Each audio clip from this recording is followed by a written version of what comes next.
अभिक्रिया की दर और रासायनिक साम्य में अगला हम देखते हैं। हमने पिछली कक्षाओं में उत्क्रमणीय क्रिया पढ़ाया था, जिसमें अग्र अभिक्रिया और पश्च अभिक्रिया दोनों संपन्न होती, उन क्रियाओं को हम उत्क्रमणीय क्रिया कहते हैं।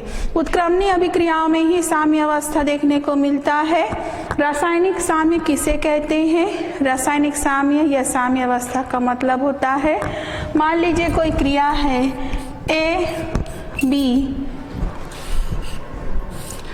आपस में क्रिया करके सी और डी बना रहे हैं। सी डी पश्च क्रिया किया, अग्र क्रिया हुई तो सी डी बना, सी और डी उत्पाद बने। पश्च अभिक्रिया में आपका ए और बी पुनः बन रहा है, तो इस क्रिया को हम उत्क्रमणीय क्रिया कहेंगे। उत्क्रमणीय क्रिया है, इसमें हमको रासायनिक साम्य देखने को मिलता है। उत्क्रमणीय क्रियाओं में ही हमको रासायनिक साम्य देखने को मिलता है। रासायनिक साम्य का मतलब होता है एक अवस्था ऐसी आती है चूंकि दोनों क्रियाएं है, एक का क्रिया का वेग शुरू में अगर हम एक ग्राफ से दर्शाते हैं, एक्स अक्ष पर हम समय को लेते हैं, वाई अक्ष पर हम क्रिया के वेग को लेते हैं, तो अग्र अभिक्रिया का वेग शुरू में ए और बी क्रिया कारक जब शून्य समय होगा तो अग्र अभिक्रिया का वेग अधिकतम होगा। धीरे धीरे क्रिया कारक की मात्रा कम होने से अग्र अभिक्रिया का वेग कम होगा। शुरू में अग्र अभिक्रिया का वेग अधिक होता है, जैसे जैसे क्रिया कारक कम होते जाते हैं अग्र अभिक्रिया का वेग कम होता जाता है। अगर हम अग्र अभिक्रिया को दर्शाएं तो ए धन बी सी धन डी बना रही है अग्र अभिक्रिया है। लेकिन अगर हम पश्च क्रिया को लेते हैं जिसमें सी और डी आपस में मिलके ए और बी बना रहे हैं, तो शुरू में इनका जो वेग है पश्च अभिक्रिया का शून्य रहेगा। समय जैसे जैसे बढ़ेगा, उत्पाद की मात्रा बढ़ती है, तो पश्च क्रिया का वेग बढ़ने लगता है। अब हम यहाँ पे ये जो लाइन ले रहे हैं, ये बढ़ता हुआ लाइन वेग का बढ़ता हुआ मान पश्च क्रिया को दर्शाता है। पश्च क्रिया है सी धन डी मिलकर आपका पुनः क्या बना रहे हैं, ए और बी। एक समय ऐसा आता है कि अग्र अभिक्रिया का वेग पश्च अभिक्रिया के वेग के बराबर हो जाता है। मान लीजिए इस बिंदु पर आके अग्र अभिक्रिया का वेग पश्च अभिक्रिया के ए धन बी से जो सी और डी बन रहा है अग्र अभिक्रिया का वेग पश्च अभिक्रिया के वेग के बराबर हो जाए, तो हमें ग्राफ में समय के साथ एक स्थिर लाइन मिलती है। इससे ये पता चलता है इस लाइन से कि यहाँ पे क्रिया है वह साम्य अवस्था में है। साम्य अवस्था किसी उत्क्रमणीय अभिक्रिया की वह अवस्था है जहाँ अग्र अभिक्रिया का वेग पश्च अभिक्रिया के वेग के बराबर हो जाता है। इस समीकरण को अगर हम अग्र क्रिया के लिए निकालें, अग्र क्रिया का वेग निकालना चाहें, अग्र अभिक्रिया का वेग किसी भी क्रिया का वेग उसके क्रिया कारकों की सांद्रता के गुणनफल के समानुपाती होता है। फिर से हम अग्र क्रिया का वेग निकालना चाहें तो अग्र अभिक्रिया के लिए क्रिया कारक हैं ए की सांद्रता और दूसरा क्रिया कारक है बी। अग्र अभिक्रिया का वेग उसके क्रिया कारक ए की सांद्रता और बी की सांद्रता के गुणनफल के समानुपाती है। मान लीजिए अग्र अभिक्रिया के वेग को हम R1 से प्रदर्शित करते हैं। R1 बराबर अग्र अभिक्रिया का वेग समानुपाती होगा ए की सांद्रता गुणित बी की सांद्रता। समानुपाती चिन्ह हटाते हैं तो अग्र अभिक्रिया का वेग बराबर समानुपाती चिन्ह हटाया, स्थिरांक लगाया जिसको हम समानुपाती स्थिरांक K1 कहेंगे अग्र अभिक्रिया के लिए, समानुपाती स्थिरांक गुणित A की सांद्रता गुणित B की सांद्रता। फिर से अग्र अभिक्रिया का वेग A की सांद्रता क्रिया कारक B की सांद्रता के गुणनफल के समानुपाती होगा। वेग को R1 से प्रदर्शित किया। हम A और B की सांद्रता के जो समानुपाती चिन्ह है उसको हटा के यहाँ पे लेते हैं समानुपाती स्थिरांक K1। उसी तरह से अब हम पश्च अभिक्रिया के लिए लें। पश्च अभिक्रिया का वेग, पश्च अभिक्रिया का वेग, अब पश्च अभिक्रिया के लिए क्रिया कारक C और क्या हो गए हैं D, तो क्रिया कारक C की सांद्रता गुणित क्रिया कारक D की सांद्रता पर पश्च अभिक्रिया का वेग प्रभावित होगा। अगर हम पश्च अभिक्रिया के वेग को R2 से प्रदर्शित करते, अग्र को हमने R1 से प्रदर्शित किया, पश्च को R2 से, तो पश्च अभिक्रिया का वेग समानुपाती होगा C की सांद्रता गुणित D की सांद्रता। यहाँ पे हम R2 बराबर समानुपाती चिन्ह को हटाते हैं, स्थिरांक समानुपाती स्थिरांक लगाते हैं पश्च क्रिया के लिए K2 C की सांद्रता गुणित D की सांद्रता। तो अब अग्र अभिक्रिया के लिए हमको मान मिला है, पहला समीकरण लेते हैं R1 बराबर K1 A की सांद्रता गुणित B की सांद्रता, और पश्च अभिक्रिया के लिए हमको वेग का मान मिला है R2 बराबर K2 से C की सांद्रता गुणित D की सांद्रता। हमको मालूम है कि जब क्रिया साम्यावस्था में रहती है तो R1 बराबर क्या हो जाता है R2। जब क्रिया में कौन सी क्रिया है यह उत्क्रमणी क्रिया, उत्क्रमणी क्रिया जो होती है उसमें जब साम्य अवस्था होता है तो साम्य अवस्था में अग्र अभिक्रिया का वेग पश्च अभिक्रिया के वेग के बराबर हो जाता है, R1 का मान R2 के बराबर हो जाता है। अब हम R1 का मान समीकरण 1 और समीकरण 2 से R1 और R2 का मान रखते हैं।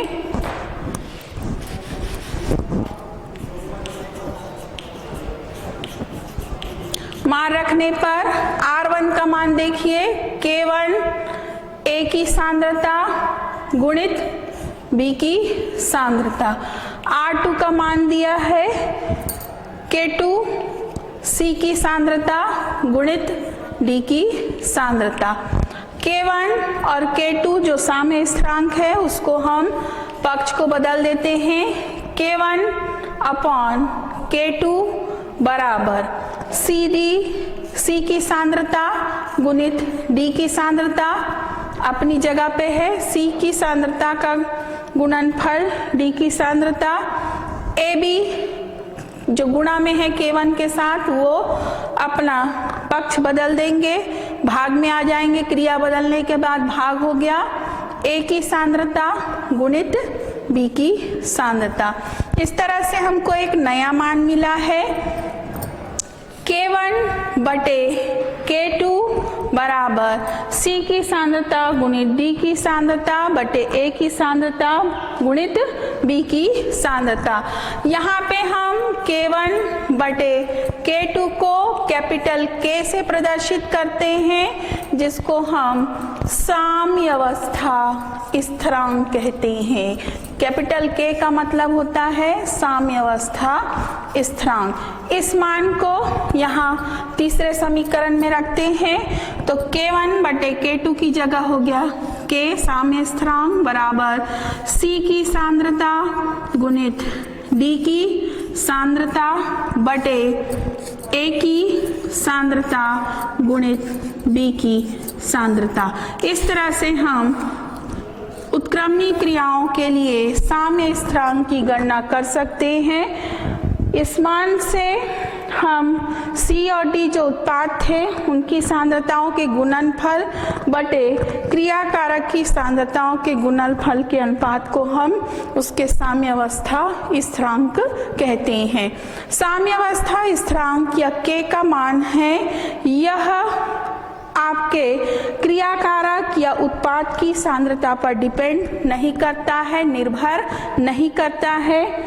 यह K का मान, ध्यान दीजिएगा, हमको इस मान को देखने पर ऐसा लग रहा है कि ये सांद्रता पर निर्भर करता होगा, उत्पाद की सांद्रता या क्रिया कारक, लेकिन यह K का मान ना तो उत्पाद या क्रिया कारक की सांद्रता पर डिपेंड नहीं करता बल्कि ताप पर और क्रिया कारक की प्रकृति पर निर्भर करता है।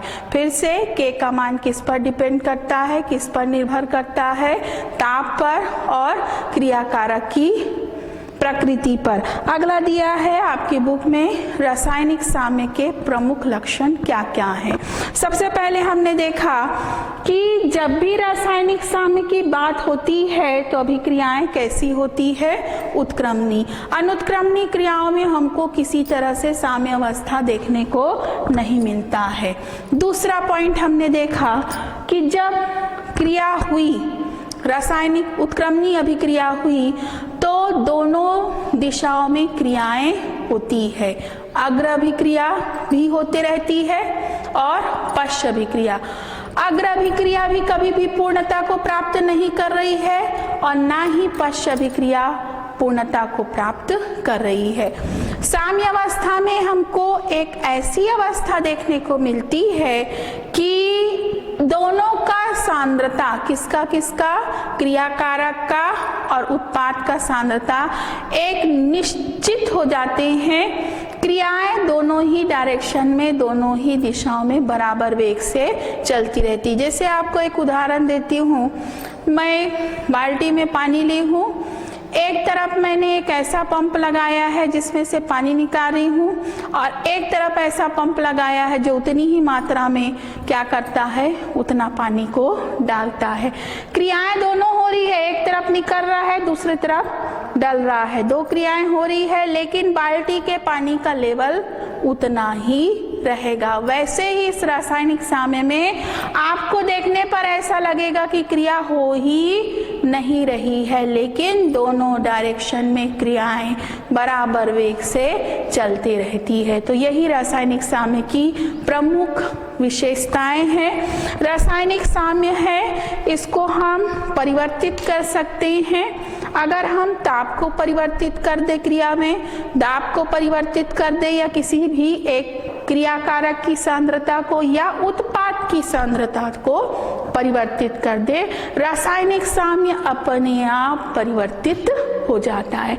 किसी भी एक को ताप, दाब, सांद्रता में परिवर्तन से हम रासायनिक साम्य में भी परिवर्तन कर सकते हैं।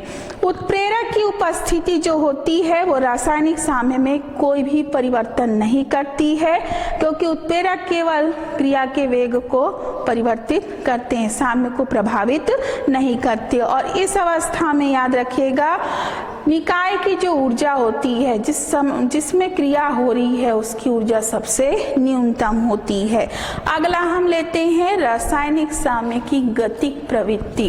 हमने बोला है कि रासायनिक साम्य जब देखते हैं तो हमको ऐसा लगता है कि क्रिया कैसी है, स्थिर है, लेकिन वास्तव में क्रिया होती रहती है।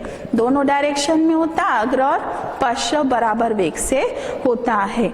इसमें दूसरा हम गतिक प्रवृत्ति का उदाहरण लेना चाहें तो कुछ उदाहरणों को इसमें ले सकते हैं।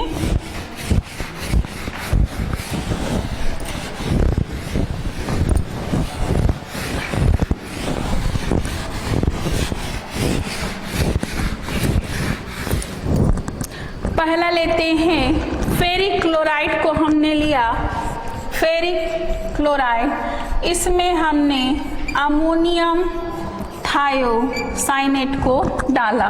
फेरिक क्लोराइड में जब हम अमोनियम थायोसाइनेट को डालते हैं तो हमारा एक लाल रंग का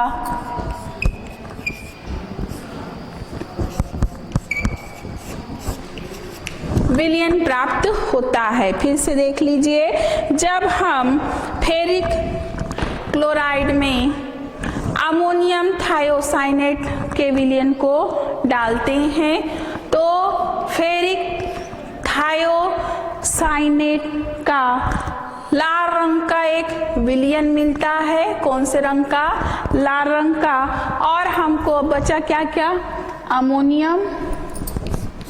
अमोनियम और क्लोराइड। इसकी संख्या 3 है, इसकी संख्या 1 है। यहाँ पे भी देखिए CNS की संख्या 3 है, तो हम यहाँ सामने में लगा सकते हैं 3। समीकरण आपका संतुलित है। फेरिक क्लोराइड में जब अमोनियम थायोसाइनेट को डाला जाता है तो तुरंत हमको क्या मिलता है? लाल रंग मिलता है। लेकिन ये क्रिया उत्क्रमणीय है।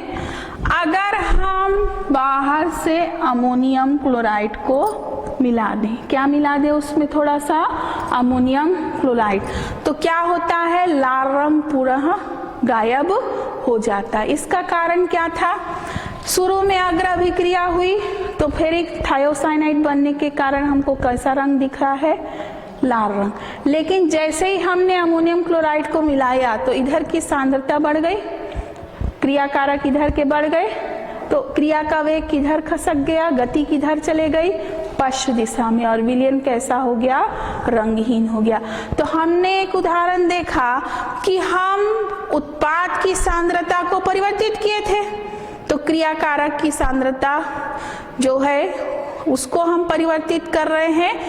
तो उत्पाद की सांद्रता को परिवर्तित करने या क्रियाकारक की सांद्रता परिवर्तित करने से साम्य है उसकी दिशा बदल जाती है।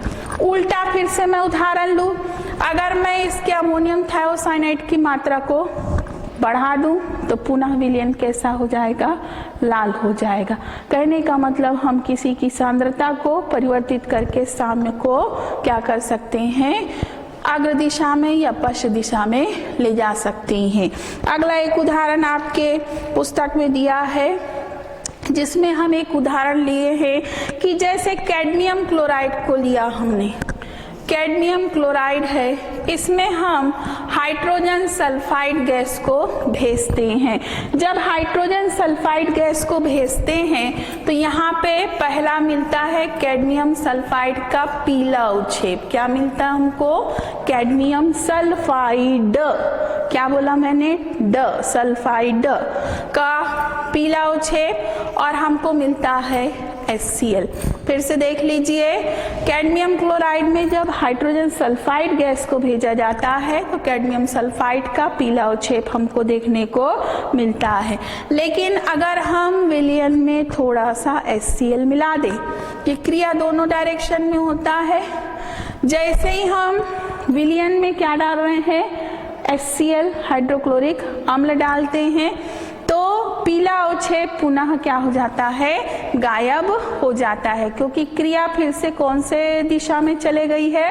पश्चिम दिशा में। कहने का मतलब हम सांद्रता को परिवर्तित किए, उत्पाद की सांद्रता को। अगर मैं पुनः H2S की मात्रा को बढ़ा दी तो पुनः हमारा पीला अवक्षेप देखने को मिलता है। कहने का मतलब ये है कि हम सांद्रता में परिवर्तन से साम्य की जो अवस्था है, साम्य है, उसमें क्या ला सकते हैं? गति या साम्य की दिशा को हम परिवर्तित कर सकते हैं।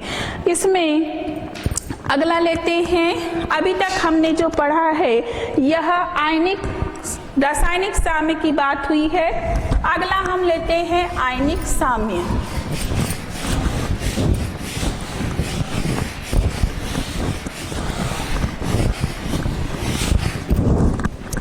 अगला हमारा टॉपिक है आयनिक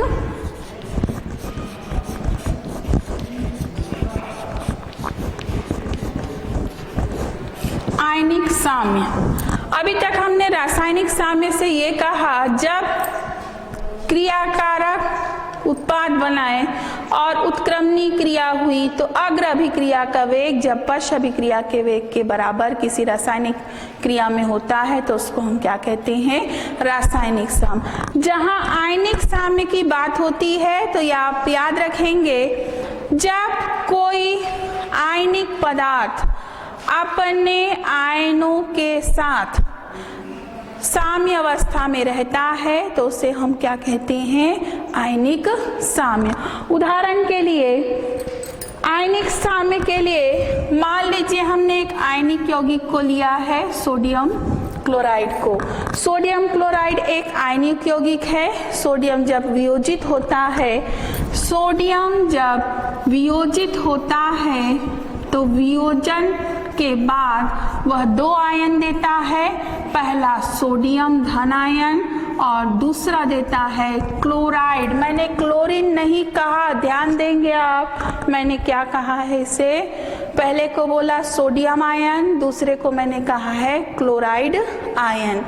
जब ये दोनों धनावेश और ऋणावेश है, क्या विपरीत आवेश स्थिर रह सकते हैं क्या? दोनों में क्या होगा? फिर प्रबल आकर्षण होगा। कुछ देर बाद विपरीत पश्च अभिक्रिया भी होगी। धन आयन ऋण आयन आपस में मिलेंगे तो इनका क्या होगा? संयोजन होगा। वियोजन को हम अग्र अभिक्रिया लेते हैं, संयोजन को हम कौन सी अभिक्रिया लेते हैं? पश्च अभिक्रिया। एक समय ऐसा आएगा कि NaCl है वो टूटते जाएगा और Na+ और Cl- है वो आपस में जुड़कर क्या बनाते जाएंगे? NaCl। दोनों क्रियाएं साथ साथ होते रहेगी। NaCl है वो टूटेगा, Na+ और Cl- बनाएगा। Na+ और Cl- भी आपस में जुड़कर क्या होंगे? NaCl बनाएंगे। एक समय ऐसा आएगा जहां संयोजन की दर और वियोजन की दर कैसा हो जाएगा? बराबर हो जाएगा, साम्य अवस्था आ जाएगी। तो उसी साम्य अवस्था को हम इसे इस क्रिया के लिए कौन सा साम कहेंगे? आयनिक साम्य। यहाँ पे हम लेते हैं पहला वियोजन की दर। वियोजन किसका हो रहा है? NaCl का। तो वियोजन की दर किसके समानुपाती होगी?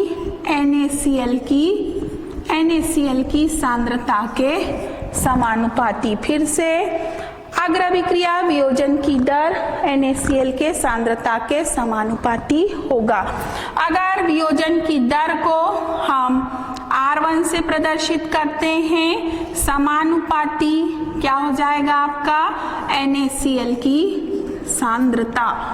NaCl R1 या वियोजन की दर बराबर, समानुपाती चिन्ह को हटाया, समानुपाती स्थिरांक लगाया K1 और क्या ले लिया हमने? NaCl की सांद्रता। ये हमारा पहला समीकरण है। अब हम दूसरा समीकरण लेते हैं, किसके लिए? संयोजन की दर। संयोजन की दर जो कि पश्च क्रिया है, फिर से देखिए Na+ Cl- आपस में मिलकर NaCl बनाएंगे। तो अब पश्च क्रिया के लिए क्रियाकारक कौन कौन हो गया? Na+ और Cl-। इसमें पश्च क्रिया के संयोजन की दर लेते हैं। आपका Na+ समानुपाती Na+ की सांद्रता गुणित Cl- की सांद्रता। इस मान को फिर से हम लेते हैं R2 बराबर K2 Na+ की सांद्रता Cl- की सांद्रता। इसमें जब आयनिक साम्य अवस्था हो तो उस समय अग्र अभिक्रिया R1 पश्च अभिक्रिया दोनों के वेग क्या हो जाएंगे? बराबर हो जाएंगे। R1 बराबर R2। उस समय इस मान को फिर से रखेंगे। K1 NaCl की सांद्रता बराबर K2 Na+ की सांद्रता गुणित Cl- की सांद्रता। K1 बटे K2 को हम आयनिक साम्य ले सकते हैं। NaCl की सांद्रता बटे Na+ की सांद्रता गुणित Cl- की सांद्रता। धन्यवाद।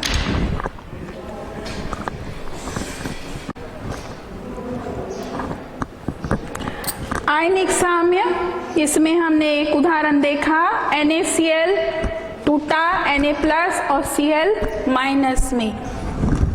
इसमें वियोजन की दर समानुपाती है NaCl की सांद्रता। दूसरा, वियोजन की दर को अगर हम R1 से प्रदर्शित करते हैं तो R1 समानुपाती है NaCl की सांद्रता। R1 बराबर समानुपाती चिन्ह लगाया K1 NaCl की सांद्रता। संयोजन की दर को देखते हैं तो विपरीत क्रिया है ये, पश्च क्रिया, तो हम लेते हैं R2 बराबर संयोजन की दर समानुपाती सोडियम का सांद्रण गुणित क्लोराइड का सांद्रण। R2 बराबर K2 Na+ की सांद्रता गुणित Cl- की सांद्रता। जब आयनिक साम्य अवस्था होती है तो अग्राभिक्रिया, पहला समीकरण हमारा ये था, दूसरा समीकरण हमारा ये है। अग्राभिक्रिया का वेग पश्च अभिक्रिया के वेग के बराबर हो जाता है। R1 का मान किसके बराबर हो जाएगा? R2। समीकरण पहला का मान रखे, R1 की जगह हमने रखा K1 NaCl की सांद्रता। दूसरा, हम R2 की जगह मान रखते हैं K2 Na+ की सांद्रता गुणित Cl- की सांद्रता। हम पक्ष को बदल देते हैं, K1 अपॉन गुणा में है वो भाग में आ गया क्रिया, K1 बटे K2। इस K1 बटे K2 की जगह हम कैपिटल K का उपयोग करते हैं, जिसको अब यहाँ पे रासायनिक साम्य स्थिरांक नहीं कहते, ये ध्यान देंगे आप। इस K को अब हम आयनिक साम्य स्थिरांक कहते हैं। हमने इसके पहले K जब रासायनिक साम्य अवस्था देखा था तो उस मान को K को क्या बोलते थे? रासायनिक साम्य अवस्था, रासायनिक साम्य स्थिरांक। लेकिन जहां आयनिक साम्य की बात होती है तो इसे हम रासायनिक साम्य स्थिरांक ना कह के आयनिक, फिर से सुन लीजिए, आयनिक साम्य स्थिरांक K का मान है आयनिक, K क्या है? आयनिक साम्य स्थिरांक। तो K इक्वल टू हो जाता है NaCl अपनी Na+ की सांद्रता, फिर से ये मान को लेते हैं K1 बटे K2 बराबर, हमने लिया इसे कैपिटल K, जिसे हम आयनिक साम्य स्थिरांक बराबर Na+ अपनी जगह पे है Na+ की सांद्रता गुणित Cl- की सांद्रता। NaCl जो K1 के साथ गुणा में था भाग में आ गया NaCl की सांद्रता। इस तरह से हमारा ये K आयनिक, जिसको हम बोलते हैं आयनिक साम्य स्थिरांक, K आयनिक साम्य स्थिरांक बराबर सोडियम आयन की सांद्रता गुणित क्लोराइड आयन की सांद्रता बटे NaCl की सांद्रता। यह मान भी आयनिक साम्य जो मान स्थिरांक का मान होता है वो बहुत सारे कारकों पर डिपेंड करता है। पहला कारक होता है इसमें तनुता। तनुता क्या चीज है? हम 1 लीटर पानी को लिए, उसमें मैंने 1 किलो नमक को घोला, मान लो, ठीक है, 1 लीटर में 1 किलो नमक को घोला, ठीक है। अब मुझे ऐसा लगा कि उसमें नमक ज्यादा हो रहा है तो मैं ऊपर से क्या मिलाऊं उसमें, और 1 लीटर पानी को मिलाई। तो ये हम पानी को मिला रहे हैं, मतलब क्या कर रहे हैं? उसकी तनुता को बढ़ा रहे हैं। क्लियर हो गया सबको? तनुता का मतलब, बढ़ाने का मतलब होता है अगर हम विलायक की मात्रा को विलयन में बढ़ाते हैं तो क्या कहते हैं? हम तनुता को बढ़ा रहे हैं।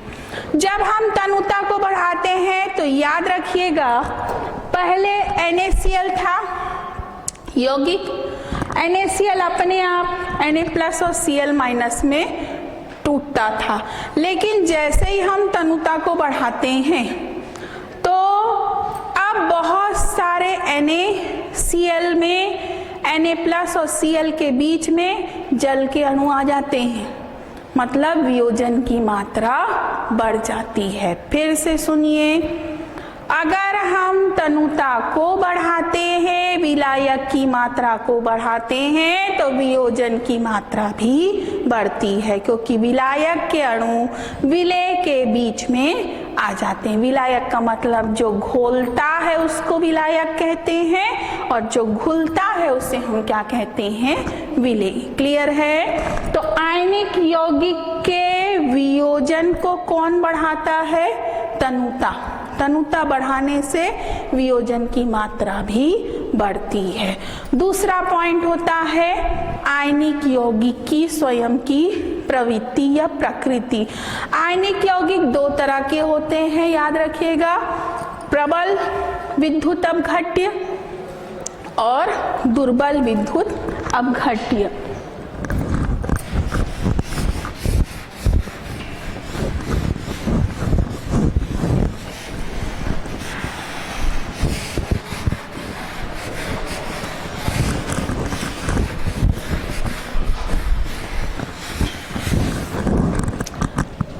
विद्युत आयनिक साम्य को प्रभावित करने वाले कारक, पहला हमने बताया क्या? तनुता। तनुता बढ़ाने से आयनिक यौगिक के वियोजन की मात्रा बढ़ती है। दूसरा होता है विद्युत अपघट्य की प्रकृति। अब विद्युत अपघट्य दो तरह का होता है, प्रबल विद्युत अपघट्य और दुर्बल विद्युत अपघट्य। अब विद्युत अपघट्य किसे कहते हैं, इसे पहले सुनिए। कोई भी पदार्थ जो अपने आयनों में विभक्त हो सकता है उसे हम क्या कहते हैं, विद्युत अपघट्य। दो तरह का होता है, प्रबल विद्युत अपघट्य और दुर्बल विद्युत अपघट्य। उदाहरण के लिए जैसे हम लेते हैं NaCl, NaCl टूटता है Na+Cl- में, इसके वियोजन की मात्रा बहुत अधिक होती है, मतलब अगर आप इसके 100 अणु लेंगे तो कम से कम 85% इनका वियोजन हो जाता है। उसी तरह से अगर हम HCl को उदाहरण लेते हैं, प्रबल विद्युत अपघट्य, तो ये भी टूटता है H+ और Cl, 100% ये टूट सकता है। तो ये दोनों कौन से उदाहरण हैं आपके, प्रबल विद्युत अपघट्य। उदाहरण दूसरा देखिए, दुर्बल विद्युत अपघट्य, जैसे हम लेते हैं एसिटिक अम्ल। एसिटिक अम्ल भी टूटता है, देता है एसीटेट आयन और H+। इसमें वियोजन अधिक होता है, इसलिए यह प्रबल विद्युत अपघट्य है। इसका वियोजन कम होता है, इसलिए यह कैसा विद्युत अपघट्य है, दुर्बल विद्युत अपघट्य। तो आयनिक साम्य को विद्युत अपघट्य की प्रकृति भी क्या करती है, प्रभावित करती है। अगर प्रबल विद्युत अपघट्य रहेगा तो वियोजन अधिक होगा, साम्य स्थिरांक परिवर्तित होता है। अगला पॉइंट है इसी में ताप। ताप भी वियोजन की मात्रा को बढ़ाती है। ताप बढ़ाने से, जैसे आप ठंडे पानी में नमक को घोलना चाहे, कम घुलेगा, लेकिन जैसे ही पानी को गर्म कर दिए तो और अधिक नमक को उसमें घोल सकते हो। क्यों नमक घुलता है, वो पानी के साथ नमक के आयन बंध बना लेते हैं, Na+ और Cl-, पानी के द्वारा घेर लिए जाते हैं। तो याद रखेंगे, ताप बढ़ाने से भी वियोजन की मात्रा बढ़ती है और इससे भी आपका किसका मान प्रभावित होता है, आयनिक साम्य का मान प्रभावित होगा। वियोजन बढ़ रहा है मतलब अग्र अभिक्रिया बढ़ी है, पश्च अभिक्रिया का वेग कम हो रहा है। अगला लिया है इसमें चौथा पॉइंट, तीसरा लिया हमने क्या, ताप। चौथा बिंदु लेते हैं हम विलायक की प्रकृति।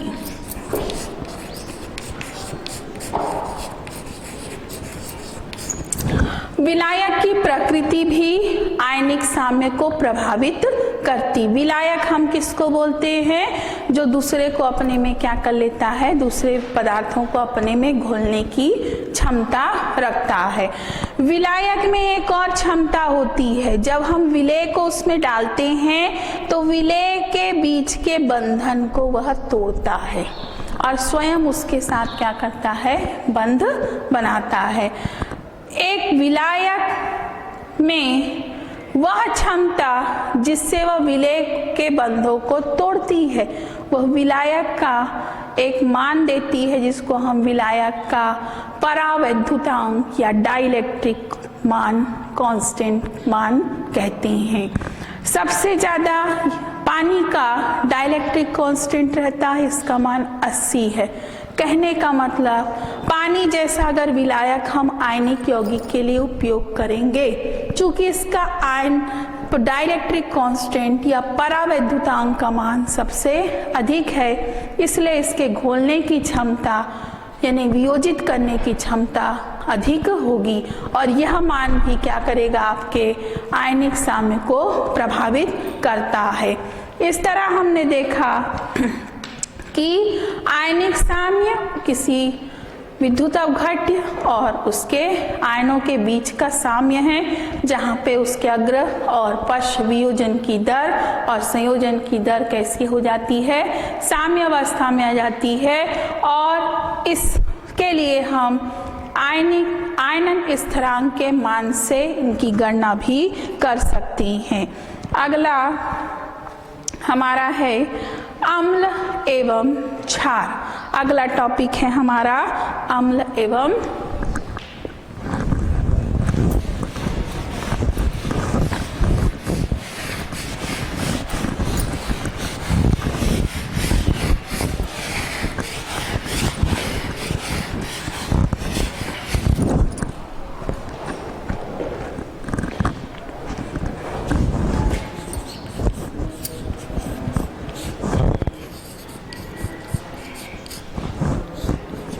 अम्ल और क्षार।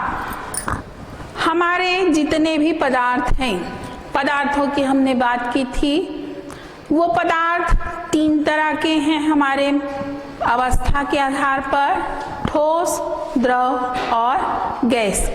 लेकिन पदार्थ का एक हम और वर्गीकरण कर सकते हैं, अम्ल, क्षार और उदासीन। अम्ल बहुत सारे पदार्थ होते हैं, वो अम्लीय नेचर के होते हैं। अम्ल से जनरली हमारे मन में विचार आता है, तो अम्ल कैसे बोलते हैं हम, स्वाद में कैसा होता है, खट्टा होता है। जैसे हम नींबू को उदाहरण लेते हैं, खट्टा होता है तो उसमें हम बोलते हैं सिट्रिक एसिड होता है। उसी तरह से हम दही को लेते हैं, दही भी खट्टा होता है, उसमें आपका लैक्टिक अम्ल पाया जाता है।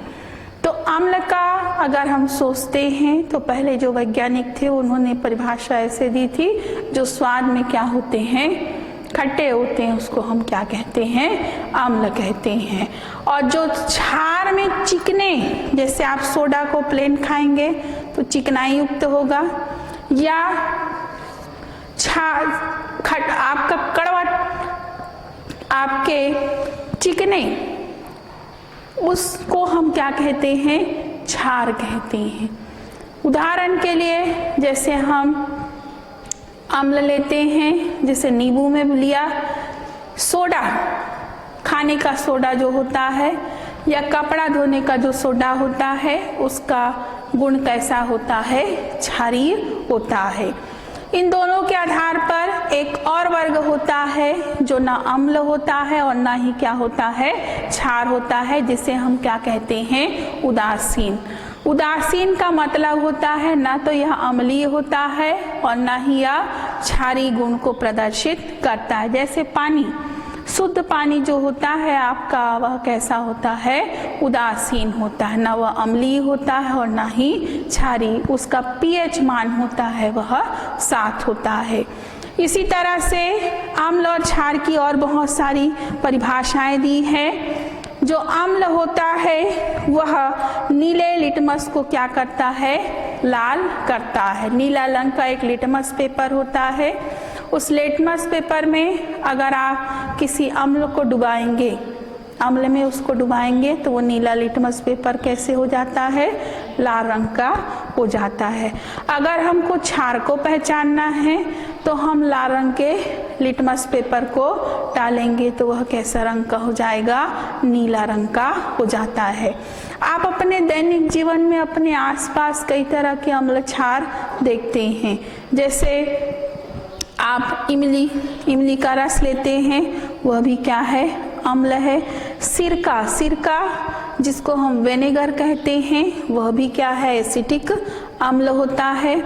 अमोनिया जो होता है, अमोनिया जिसको हम किस उदाहरण में ले सकते हैं, क्षार होता है। खाने का सोडा, कपड़ा धोने का सोडा है, ये भी हमारे किस उदाहरण में आता है, क्षार में। सोडियम हाइड्रोक्साइड NaOH, यह भी आपका क्या होता है, क्षार होता है। अम्ल और क्षार की बहुत सारी अवधारणाएं कई वैज्ञानिकों ने समय समय पर दी है। इसमें 3 अवधारणाएं हैं। पहला होता है आर्नियस का सिद्धांत, दूसरा होता है ब्रांस्टेड-लारी का सिद्धांत और तीसरा सिद्धांत है लुईस का सिद्धांत। अम्ल और क्षार की 3 परिभाषाएं 3 वैज्ञानिकों ने दी है, जिससे हम अम्ल और क्षार को पहचान सकते हैं। अगर उदासीन है तो अगर हम उसमें लिटमस पेपर डालेंगे, चाहे नीला लिटमस पेपर डालो तो वो लाल नहीं होगा, या लाल लिटमस पेपर डालते हैं तो वह नीला नहीं होगा। कहने का मतलब उसका pH मान 7 होता है। याद रखिएगा, किसी भी विलयन का pH मान अगर 7 है तो वह उदासीन होता है। 7 से कम है, 0, 1, 2, 3, 4, 5, 6.99 तक है तो वह अम्ल होगा, और 7.01 से 14 तक है pH मान तो वह कैसा नेचर का होता है, क्षारीय होता है। 7 से कम है तो अम्लीय होगा, pH 7 से अधिक होता है तो वह क्षारीय होता है, और 7 होता है विलयन का तो वह उदासीन होता है। हमारे रक्त का pH मान होता है 7.4। यह कैसा विलयन होता है, हमारा रक्त हल्का सा क्षारीय होता है। उसी तरह से हमारा जो लार होता है वह भी हल्का सा कैसा होता है, क्षारीय होता है। हमारा जो पाचन ग्रंथि है उसमें अमाशय में एक रस निकलता है जिसको हम कहते हैं अमाशय रस, वह अम्लीय होता है। इसमें हम 3 परिभाषा लेंगे। अम्ल और क्षार की 3 परिभाषा में पहली परिभाषा देखते हैं आर्नियस का।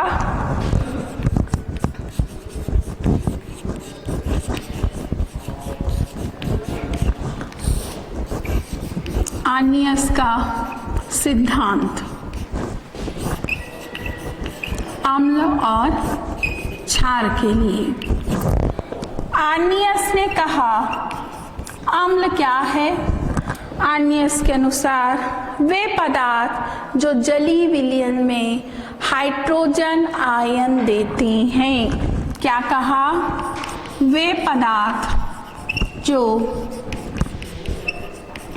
जलीय विलयन में हाइड्रोजन आयन, या इसी को हम बोलते हैं प्रोटॉन देते हैं, उसे अम्ल कहते हैं। उदाहरण लेते हैं, जैसे हम HCl को लेते हैं। HCl को अगर हम पानी में घोलते हैं तो हमारा विलयन बनता है H+ देगा ये। इस H+ को पानी लेगा, कौन लेगा, पानी। H+ निकलने के बाद पानी में चले गया, पानी ने बना लिया हाइड्रोनियम आयन H3O पॉजिटिव, और यहाँ क्लोरीन बचा जिसको हम लिख सकते हैं Cl- क्लोराइड आयन।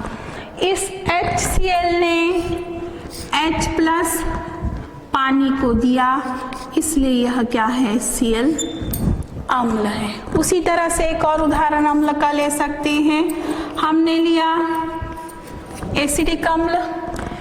एसिडिक अम्ल भी टूटता है और H+ देता है।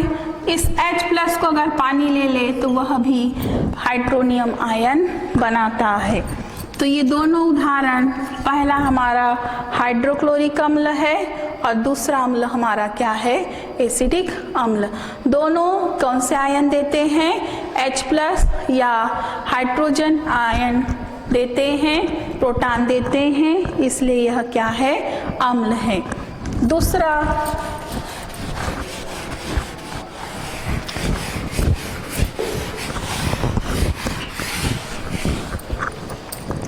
क्षार की परिभाषा लेते हैं।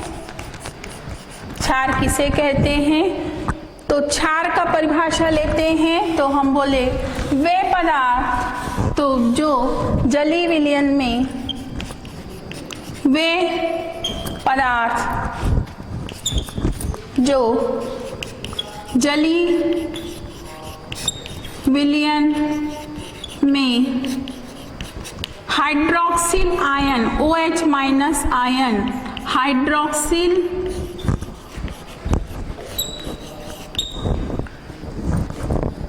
आयन देते हैं, हाइड्रोक्सिल आयन देते हैं, वो क्षार है। उदाहरण के लिए NaOH, HCl आपका पानी से क्रिया करता है तो ये बनता है